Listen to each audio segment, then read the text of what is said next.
Welcome to Leadership to Go. My name is Pari Namazie. I am an executive and leadership coach and the managing partner at UNEPA. Join me as I explore leadership insights from all walks of life. A very warm welcome to Diego Fiche. And Diego comes with a lot of different experience, 20 years. I mean, he doesn't look like he has 20 years experience because he looks so young, but he's a 20-year plus experience in different countries, in different industries, in different functions. And I met Diego several years ago when we were actually on our coaching journey together. Yes. Um, and apart from keeping in touch all these years, I think it's always been absolutely delightful speaking to you, Diego, because you bring Mm, such a wealth of presence with you. You know, mm, you're so present and so grounded and so humble and generous. And what brought us here, interestingly, is the whole discussion around parenting and leadership. And so this is a very special leadership to go because Diego you're going to share with us your experiences of mm. parenting and leadership. And so this is a very, very special leadership to Yeah. go. So warm welcome to you. Thank you. Thank you for having me. Hmm. So let's start by asking you, you tell us a little bit about your background and what's brought you here. Yeah, I think I want to start with who I am because I think that will tell a bit more about my background as well. But I'm someone who deeply cares about people and about connection. And as you mentioned, the presence part, yeah, thanks for for the compliment. And I think that's something that it hasn't always been there. It's been something that I've been working on a lot, and I think that's super important for both parenting and leadership. The presence. But yeah, I really care about humans and about how we develop as humans, and I think alongside my journey in different ways, it has been an element that I've been always coming back to. Like, how can I be a better human to the humans around me, and how can I help others to be better humans? Mm, I am a dad of four. Uh, Two of them live in another country, so there's also a different complexity there. And I think that has been one of my greatest teachers to have different kids. It challenged me, it humbled me. It mm, really reshaped the way I think about things. Um, yeah, I currently work at IKEA within learning and development, uh, supporting coworkers and leaders to learn and grow. And I'm also a coach and a leadership facilitator and help to guide individuals and teams mm. to develop and mostly connected with the human side. Um, yeah, I think that's a bit about me right now. My background, I think you already covered quite well. I've worked in different industries, different countries, yeah, many different functions, and I've always brought the human element with me. Yeah. Yeah. You were saying, Diego, that you worked on this, being grounded and being Mm, present. What made you realize you needed to develop that? mm. Great question.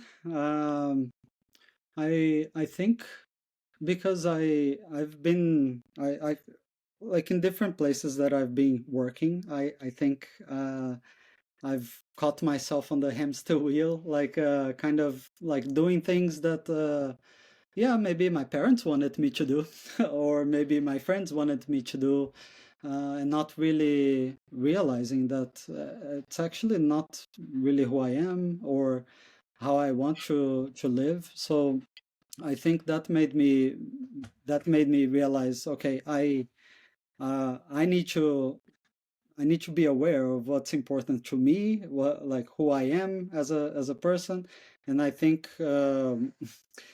the coaching was one of those moments that actually started my journey to self-reflect, self-aware, and become more present. And then soon after the coaching journey, I did a yoga teacher training, and that was like, yeah, I think that Mhm. was a biggest one of my biggest teachers as well to Mhm. learn about presence and that my mind can actually be quiet for some time during that time. It doesn't need to be going on all the time.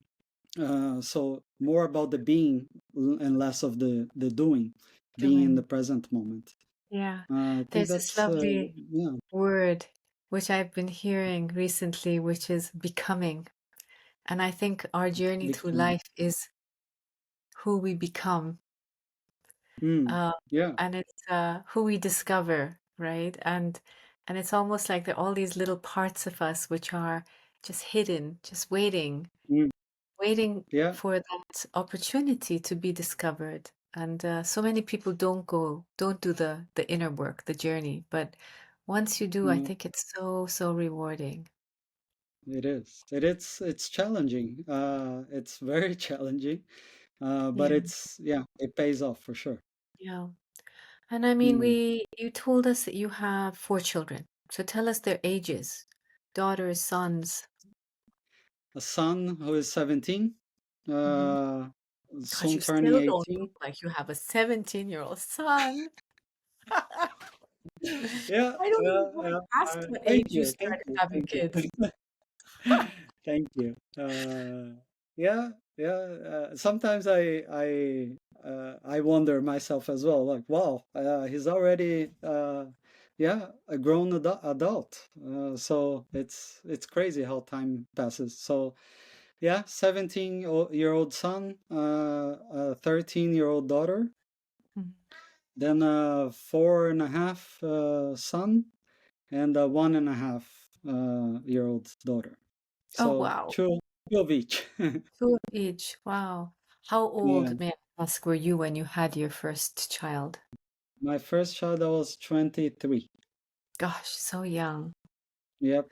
Yeah. And so 23 and then 26?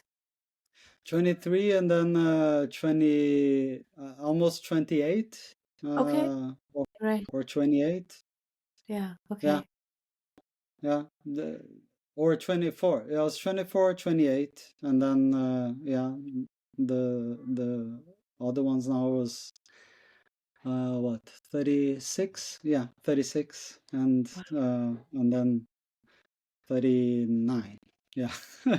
Can I ask you, Diego, what was different? You know, you as a 24-year-old, when you had your children in your 20s versus when you had them in your Mm. 30s, what was different? So much was different. I think that awareness that I just talked about, I didn't have that. I mean, I always wanted to have kids. I always knew I wanted to be a parent. But I think I was repeating a lot of the patterns that, yeah, that my parents, yeah, the way that my parents parent me and the ways that I saw things around me, my culture, and didn't always realize what are the needs of my children, Mm-hmm. what are the needs that they have. Mm-hmm. So I think I wasn't as present. I was probably very mature in many ways. Was still studying, like so there were many things happening at the same time. Um, and I think now I like with the younger ones now I get it's kind of like a second chance.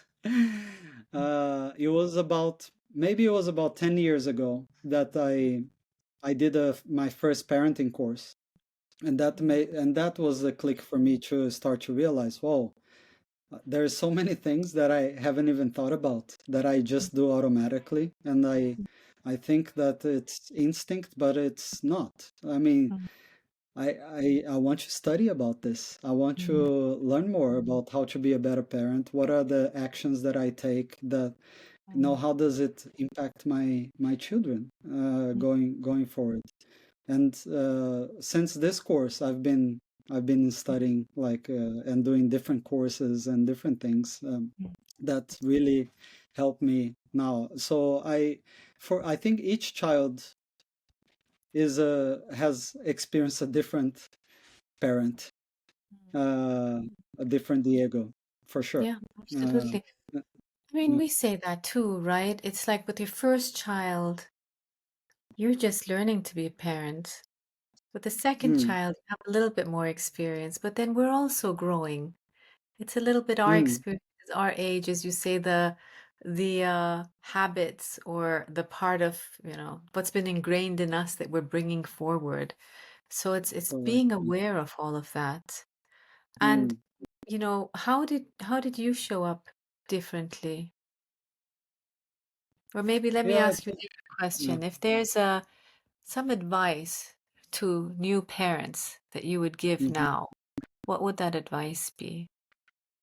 I think, well, 18 years ago, I think it was a bit different than it is now. But I think right now, there is so much about parenting everywhere, so it's easy to get overwhelmed.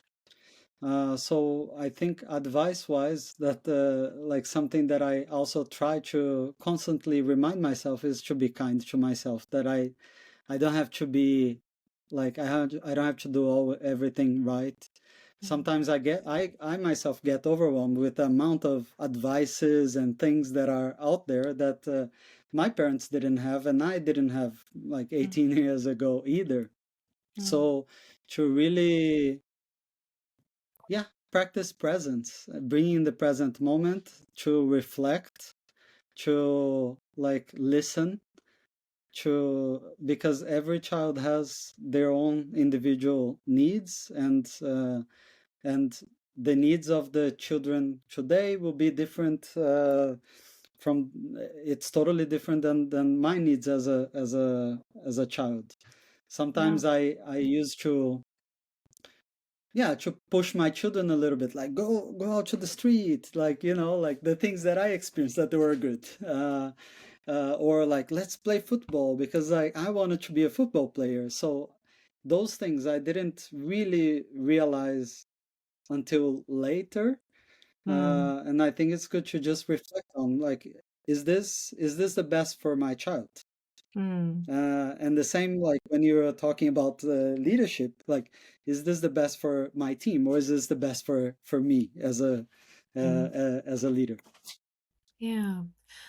And I'm going to jump into the leadership discussion, but before I do, there's one more Mm, question that, each of us, we have to balance so much, right? We say the work-life mm, balance, but part of that, one aspect of us is a parent, one mm, aspect of us is a partner, one aspect is a son or a daughter or da da da. There's so many different things that we're always balancing. mm, How, with a busy full-time job and a very demanding job, mm, how does one make time, real time for family? How did you mm. do this? Yeah, it's a constant puzzling, I would say.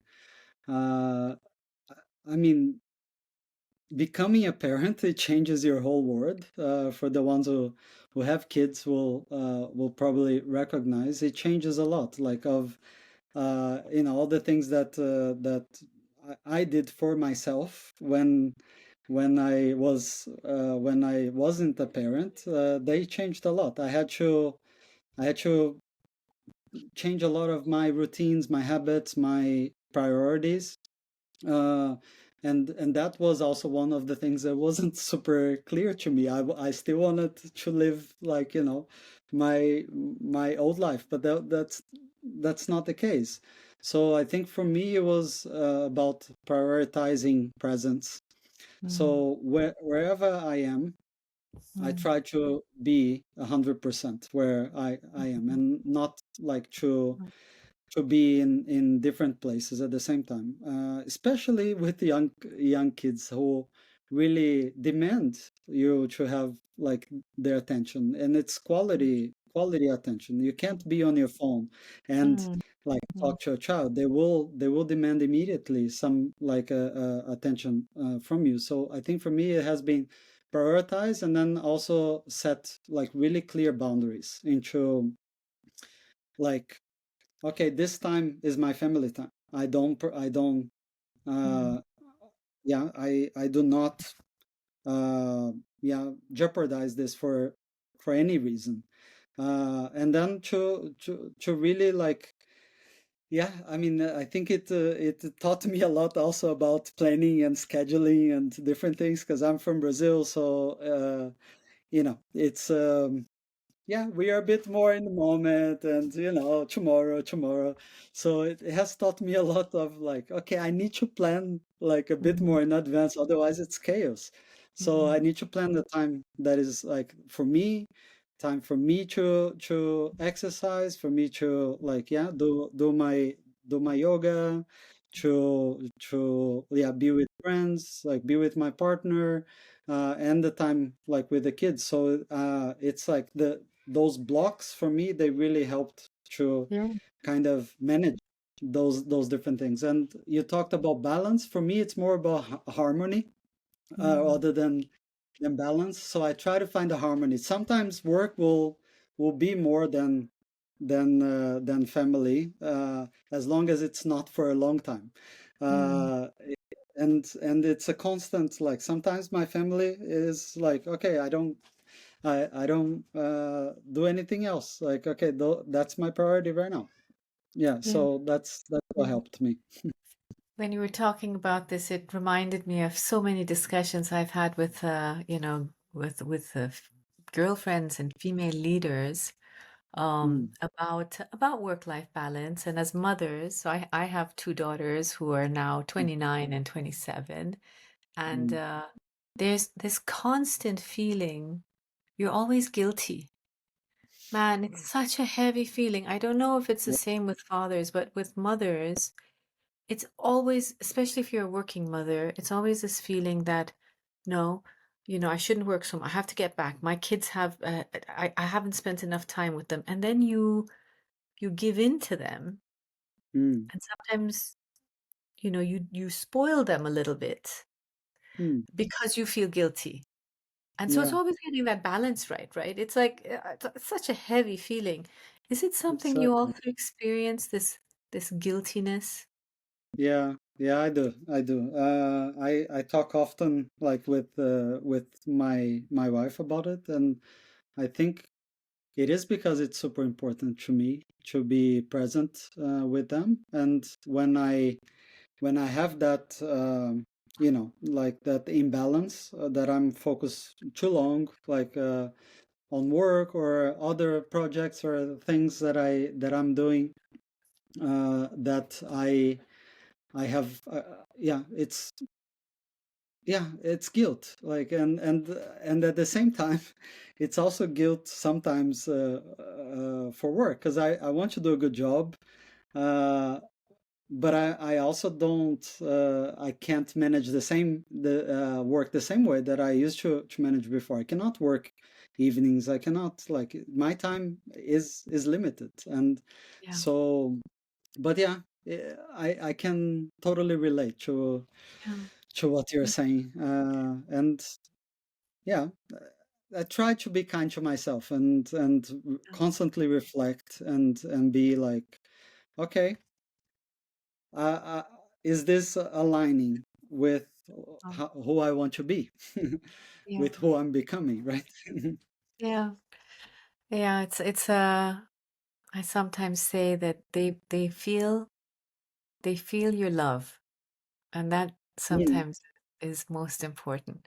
I had an aunt yeah. who passed away, unfortunately, but what she would say was, feed them with love. The rest will take Mm, care of itself. And exactly. Yeah. that makes a lot of sense to me. Yeah. Diego, I'm It going to does. move us to leadership. And Yes. what I find fascinating is, what are the parallels between parenting and leadership? Well, I think I think they're very much the same. If you really like think about it, and I think to me it starts with this inner work. Like the way that I want others like to be. Like, am I walking my talk? And Mm-hmm. you see that with kids very easily. Like, you know, the young ones, like the first time they swear, you know, like where did that come from? You know, like, uh, and and then it's like, yeah, he holds a mirror. So I think it's super, like with kids, it's like sometimes I observe my 4 year old, like the way that he deals with my 1.5 year old, and then you know he's doing exactly the same, the way he instructs, the way he talks. So I think to me, like the part of like role modeling, like is a key one. It's very close to how leadership, if you're not aligned with your Mm-hmm. values, if you're just talking and not doing something, then like it's uh yeah, you're not really modeling what you want to see. I think the other part is about listening and seeing the individuals like for who they are. We are all different. We all like have different experience. We all see the world in different ways, and I think that's valid both for kids and for individuals. Yeah. And I think it's like the next one would be our the way we connect with each other, uh, how we build connection, like with our kids, how we build trust. It's not too different than how we do it with teams and with our colleagues. I think those things are quite similar Mm. from my point of view. And just thinking about parenting, obviously, when your children are younger, it's a different way that you're building trust and understanding their needs. Ooh, to when they become adolescents and all of the hormones and Mm, emotions there, to when they're adults. And right now, the mm, nice thing that you've said is that you're all, you're sort of looking at your children as adults and also as mm, children. Is it different mm. how you deal with that leadership to adult leadership? Yeah, I would This say it's a little bit wasn't different. one of Yeah. my questions, was it? But it just came to me. No, no, no, that's fine. I mean, I think there are a lot of adults who are still behaving like kids, first of all, Good because point. they haven't learned Mm, how to regulate their emotions. They haven't learned how to talk about emotions. They haven't learned how to deal with things. So I think in a way it's quite similar. Of course adults have like they have responsibility, right, for their own lives, and kids, we are still guiding them through life. The way I see parenting, like for me, it's I try to give guide as much and give independence, and also set boundaries, mm, and I think it's like if I would look at leadership as well, it's like how I serve the people, how I see them the way they are, and how can I empower them to be the best version of themselves. And they have a bigger responsibility as adults to yeah, like to be self leaders, to guide themselves also in this process, and then like we as parents, I see myself as a my parenting role is more to role model what I want to see.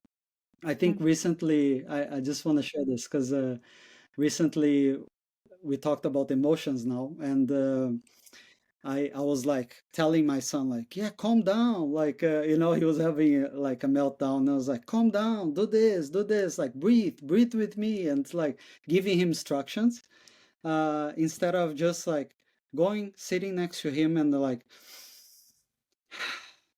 breathing myself. And then that to me, like really turned because I Mm. could really see, yeah, he was doing it after me. And I think that is the same at work. If you are if you're a Ro- leader and you're modeling what you want to see, you will see people like doing that. They- Regardless of your role, like I'm talking about leadership as a whole. If you have a formal team or not, like how you lead yourself and how you yeah how you act as a leader every day. Yeah, very good point. Diego, was there a time where you got it wrong as a parent or as a leader? Ooh, so many times. Oof, so many times, right? I'm just thinking if I had that question, I'd be like, yeah, like I have more times I think that I got it wrong. Yeah, yeah, um, yeah. I mean, countless times for sure. But I can share like a recent example as well, where my son, yeah, it was a busy day. It was chaos during the day. It was like evening. We're about to have dinner, and my son has a meltdown. Like, I don't want to eat anything, and the regular 4 year old normal yeah behaviors sometimes uh, challenging a lot of different things. And I was really, yeah, impatient. So I snapped at him. Like I screamed, and then I was like, at this, at the time when I did it, at the same time, I saw his face, like, being sad. And then like I had this pang in my heart. I'm like, oh, what did I do? But then afterwards, I went to him and said, like, yeah, I screamed at you, and that wasn't right. I'll do better next time. And I think that's super important to like both as a parent and as a leader. To I mean, we're humans. We're gonna mess up. Yeah, yeah, It's inevitable. So I think the repair is super important. The yeah. like how you talk about it afterwards, how you can, yeah, Mm, own what you did or what you said, or the way that you behaved. So I think that's yeah. the key thing. It's as you say, it's like taking accountability for that, right? To Mm, name it and to respond to that. I think that's a responsible behavior. It's also teaching children as well as a team or, people you're working with that let's not push something under the carpet, bad behavior, talk about it. We're human. yeah, And I think by normalizing something like that, you're allowing it uh to develop, to improve, right? Very yeah, nice. yeah, Yeah. yeah. Good I think example. the greatest leaders I've had, at least to me, they were the ones who Yeah. showed that human part. Because sometimes as a leader, like you might want, should know it all. Like sometimes there is some kind of fear, should make mistakes. And I think when you Mm, show that that mm, you're also human, I think mm, it creates a space for others to actually be that, mm, to talk to you when something is not right. And that's also something I really, really, really value, and I try to practice as much as possible with my children. Like I want them to be I want to be the first one to be on a phone call if something is wrong. Like I want them to have that trust with me. yeah. And I Yeah. think similar, like with people at work. If something is not going well, Mm, like I want them to come to me and say, "Hey, what you did wasn't like it didn't sit well with me." mm, Uh, and then like to have that courageous conversation, right? mm, Instead of just keeping inside. mm. And how do you build trust with your children? Um, Connection. I think that's the key. The key thing to connect with them where they are in their different life stages. Mm, Like with my teenager, it might be just to play a game with him to connect and then to talk about different things. If they come to me and talk about something that they've done wrong or something that they have messed up, to not blame or shame them, Mm. to Yeah. listen, Yeah. to listen. The first thing is to listen, to understand, wow, yeah, that must have been a hard experience, or like, yeah, Yeah. I get it, and then to like talk about it, like how can we find a solution? So I try to not fix Mm. as much as I can. And just hearing that from a leadership perspective, what would you be doing similarly or differently? Building trust.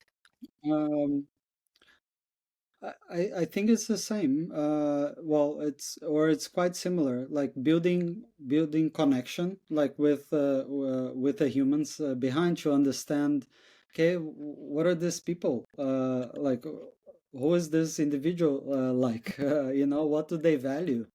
Uh, how do they like to work? How do they handle stress?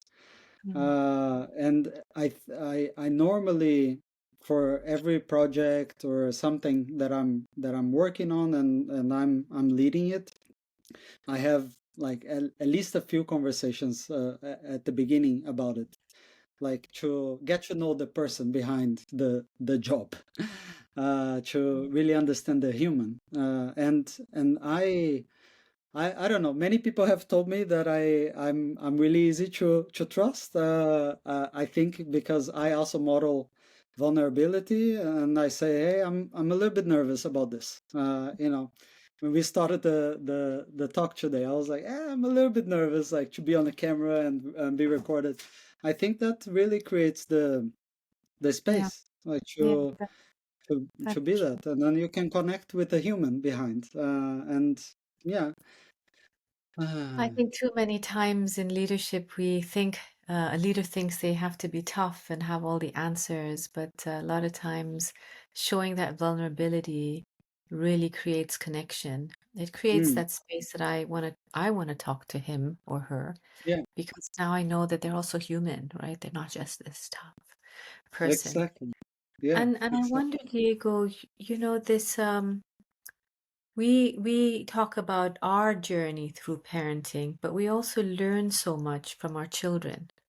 And Mm, what did you learn from your children? And maybe mm, two things. One, what are the lessons you've learned? And how has that improved your leadership? yeah. I mean, I'm constantly learning every day, uh, and I think they're my greatest teachers. I think I'm not teaching them. I'm learning much more from them than the other way around, I would say. Uh, I think one is presence. They're the best at being present in the present moment. If you remember, like when your daughters were younger, they were probably like walking to the street and looking at every single detail everywhere. They are very good at being present in the moment, and that's also something that I talked earlier about the phone, right? If if you're on the phone, or if you're doing something else other than like being with them, they Mm, notice it really, really good, and they're also like really good at not thinking too much about the future, and not also thinking about the past. The present moment is what we mm, have, and they're the best at it. And I think I learn every day how to be more present. And I try to bring that to work as well. It's not always easy, I have to say, because you have goals and you have different things that you need to think about. But if I'm stepping into a meeting, I try to not like be on my phone or be on the computer, and I try to set that rule also. Like, okay, we are here right now. Like, if there is something else more important, go mm. and be somewhere else. Being in two places, I think doesn't serve uh, doesn't serve That's anybody. that's true. Uh, yeah. It reminds me actually, I was thinking about what I learned from my children, and you sort of Mm, gave me the image of you remember with them when they were small. And what I did remember is that I became a child with them. And mm, so the curiosity and the playfulness. And you yeah. know how with kids they just speak their mind and it's Yeah. always Yeah. so honest, it's so unfiltered.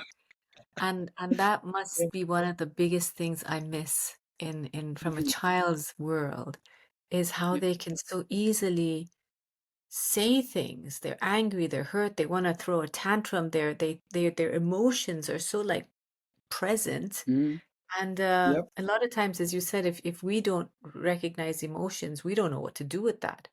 But they Mm, just bring it full force. So I think part of it is their honesty, part of it is their curiosity and their playfulness. And I think that so much of that also has a space in our leadership world. definitely. Definitely. I 100% agree. Uh, Mm, I think when you have that space to be curious, to be playful, then you mm, have more innovative mm. spaces. Like a lot, you have space to make mistakes. I mean, Yeah, if you think about how many times does a kid like go up somewhere like to climb something, like I'm trying this, I'm trying this, I'm trying this. It's they're like so mm. resilient. Resilient is the word that I was looking for. Beautiful, They're very very true. resilient. And then and the curiosity, like why this, why that, why Yeah. yeah, What I is agree. what do you think are leadership skills that we need for tomorrow's world that we don't Mm. teach enough of today? Um, I think the main one is leading in complexity, because especially nowadays where we are with like the world being complex, like we are complex beings. I think leading in complexity is something like how do I, yeah, how do I do this? Like I've never experienced this. So that curiosity that you talked about, I mean, we need to be able to navigate those Yeah, complexities, and much more now than it has ever been. yeah. I think that's one thing. The other thing is the emotional, like Mm, literacy or emotional intelligence. And literacy to me, it's like to have the language to speak emotions, uh, not only the five, the happy, sad, angry, to really go deep and talk about that. I've recently got a book from a friend, from Brené Brown, and it talks about all it's like the Atlas yeah, of the Heart, and it exactly. It's talks a good about book. all the different emotions that we have. Some of them I I, I haven't even like been able. It wasn't on my dictionary, So I think to have that literacy, like to speak different emotions, to be able to also talk to others about it. I think that's also definitely something that we need more of. Mm, How to regulate our own emotions, like to being in different challenging situations. How do you regulate yourself, look at it, and then also when you're dealing with different people and different challenges, there are changes, reorganizations, different things. How do you see the human on the other side? So I mm, think along with that, it's, yeah, the listening part, yeah, the connection part, those things that actually uh, yeah, connect us as humans, and yeah, can yeah. help Very us nicely said, lead Diego. through the Very, very nice. complexity. Yeah. Hmm. Yeah. I know we have already spoken along and I've gone over time, but let me ask you one last question, which is, um, our kids, your kids, they're all going to enter this complex world of ours, which is so chaotic. What is one wish that you have for them? One wish I have for them. Hmm. The future leaders, what do you wish for Yeah. them?